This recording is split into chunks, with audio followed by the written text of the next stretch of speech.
আয়েশার 6 দিনের রিমান্ড আবেদন মঞ্জুর করে এবং তার স্বামী রাব্বি শিকদারের 3 দিনের রিমান্ড আবেদন মঞ্জুর করে। বাংলাদেশের বর্তমানে খুবই আলোচিত এবং চাঞ্চল্যকর একটা হত্যা মামলা, যেটাকে আমরা ডাবল মার্ডার বলি।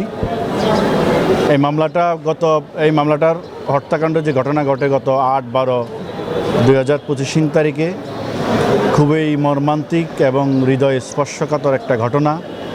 যেই ঘটনায় সারা বাংলাদেশ স্তব্ধ হয়ে গেছে এবং শোকাহত হয়েছে। একই সাথে ঘটনাস্থলে মা এবং মেয়ের লাশ। এর চেয়ে বেদনাদায়ক ঘটনার হতে পারে না। এই মামলার যে আসামি আজকে আমরা আদালতে তুলেছি, গৃহকর্মী আয়েশা এবং তার স্বামী রাব্বি শিকদার। এই ঘটনার যে ভিকটিম লায়লা আফরোজা এবং নাফিসা লাওয়াল বিনতে আজিজ, এই লায়লা আফরোজের বাসায় ঘটনার 4 দিন আগে এই গৃহকর্মী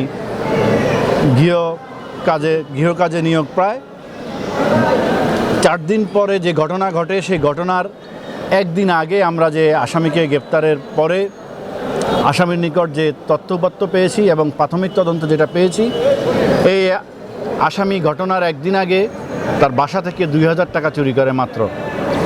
এই 2000 টাকা চুরি করার বিষয়ে গৃহকর্ত্রী লায়লা আফরোজ পরের দিন যখন ঘটনার দিন কাজে আসে, তখন তাকে জিজ্ঞাসাবাদ করলে এবং বলে যে তুমি চুরি করেছো, আমরা পুলিশ ডাকবো। এই কথা বলার পরে এই খুনি গৃহকর্মী আয়েশা ধস্তাধস্তি করে এবং ধস্তাধস্তির এক পর্যায়ে তার সাথে থাকা সুইচ গিয়ার দিয়ে উপর্যুপুরি আঘাত করে লায়লা আফরোজকে। আহত করার পরে লায়লা আফরোজ যখন মাটিতে লুটিয়ে পড়ে, তখন তার পাশের রুমে থাকা তার মেয়ে ছুটে আসে মাকে বাঁচানোর জন্য। তখন সে এই ছোট্ট মেয়েটিকেও নির্মমভাবে হত্যা করে।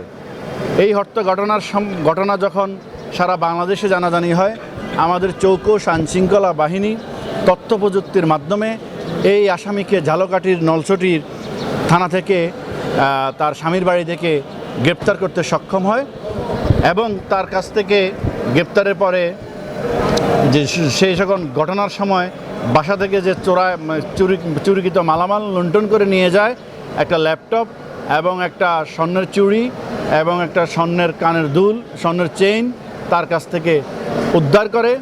আমরা আজকে বিজ্ঞ আদালতকে বলেছি এটা একটা হৃদয় স্পর্শকাতর ঘটনা। একসাথে মা মেয়েকে জঘন্যভাবে হত্যা করেছে এই আসামি। এই আসামির পূর্ব কোনো পরিকল্পনা ছিল কিনা, বা এই আসামি এই ঘটনাস্থলে হত্যা করার জন্য যে চাকু নিয়ে এসেছে, সুইচ গিয়ার নিয়ে এসেছে, তার নিশ্চয়ই কোনো পরিকল্পনা ছিল। তার পরিকল্পনার অংশ হিসাবে তার সাথে আরও কেউ জড়িত আছে কিনা এবং এই পরিকল্পনার অংশ হিসাবে এই মামলার আরও কারো সম্পৃক্ততা আছে কিনা, সেইটা আমরা তদন্তের স্বার্থে বের করতে হবে এবং এই হত্যাকাণ্ডে আরও কোনো অস্ত্র ব্যবহার হয়েছে কিনা সেইগুলা অস্ত্র উদ্ধার করতে হবে এবং চোরাইকৃত মালামাল উদ্ধার করতে হবে।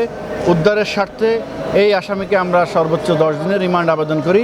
বিজ্ঞ আদালত আমাদের বক্তব্য শুনে এই আসামি যে গৃহকর্মী আয়েশার 6 দিনের রিমান্ড আবেদন মঞ্জুর করে এবং তার স্বামী রাব্বি শিকদারের 3 দিনের রিমান্ড আবেদন মঞ্জুর করে।